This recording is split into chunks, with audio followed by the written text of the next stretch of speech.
विश्वास के साथ, भारी अंतर के साथ संतोष पांडे जी एक बार पुनः सांसद के रूप में इस लोकसभा क्षेत्र का प्रतिनिधित्व करेंगे। जी इससे पहले कि भूपेश बघेल को कोई चैलेंजिंग, क्योंकि वो कांग्रेस के कैंडिडेट है। कहीं ना कहीं इस पूरे चुनाव में ये देखने को आया कि भूपेश बघेल जी के साथ उनके ही कार्यकर्ता इस पूरे चुनाव में साथ खड़े नहीं आए।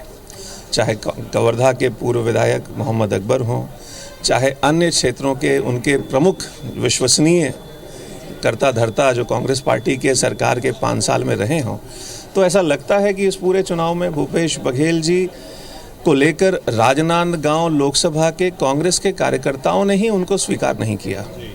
आप लोगों ने मोदी की गारंटी पे वोट मांगा है, लेकिन दूसरी ओर कांग्रेस कह रही है कि मोदी की गारंटी तो फेल है। अब फेल और पास है, ये देखिए, कांग्रेस तो ये 2014 में भी कहती थी, 19 में भी कहती थी, और अब 4 जून को भी यही कहेगी कि या तो ईवीएम में कुछ गड़बड़ हुई है।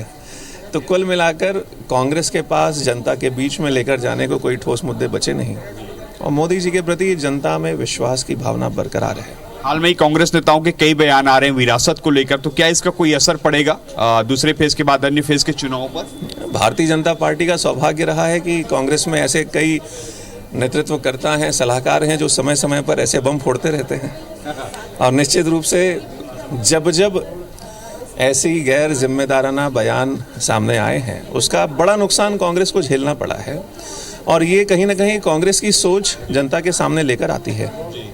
सर, एक लास्ट सवाल है, राम मंदिर को लेकर कितने ये हैं कि राम मंदिर का वोट आपको मिलेगा, मतलब राम मंदिर से मुद्दे जो है? देखिए, प्रभु श्री राम हम सबकी, इस देश की आस्था अंतरात्मा से जुड़ा हुआ विषय है, लेकिन जो 10 साल प्रधानमंत्री के रूप में भारतीय जनता पार्टी ने जो इस देश को नेतृत्व दिया है, चाहे प्रधानमंत्री आवास योजना को लेकर हो, तमाम ऐसे काम हैं जिनके आधार पर विश्वास लोगों का मजबूत हुआ है। तो आप देख सकते हैं कि जो अभिषेक सिंह है वो वोट करने के लिए पहुंचे हुए हैं, और बाकायदा जो है लाइन में लगे हुए हैं। कैमरामैन अजय हमारे आएंगे, हाँ बाहर रहेंगे, यहाँ तक रहेंगे। जीत की ओर बढ़ रहे हैं। लोगों में आदरणीय प्रधानमंत्री नरेंद्र मोदी जी को लेकर विश्वास और मजबूत हुआ है, और कहीं ना कहीं कांग्रेस राजनांदगांव लोकसभा में कमजोर नजर आ रही है।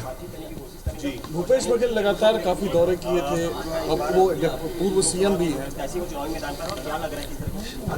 इसका एक दहाई दौरा भी अगर उन्होंने मुख्यमंत्री रहते हुए राजनांदगांव लोकसभा क्षेत्र में किया होता तो शायद थोड़ा बहुत लाभ उनको मिल सकता था, लेकिन जिस तरह की उपेक्षा उन्होंने कवर्धा जिला हो या राजनांदगांव जिला हो उसकी की, और जैसी राजनीतिक परिस्थितियां आप स्वयं जानते हैं कवर्धा जिले में और नांदगांव जिले में बनी, कहीं ना कहीं उसका नुकसान भी उनको इस चुनाव में देखने को मिलेगा।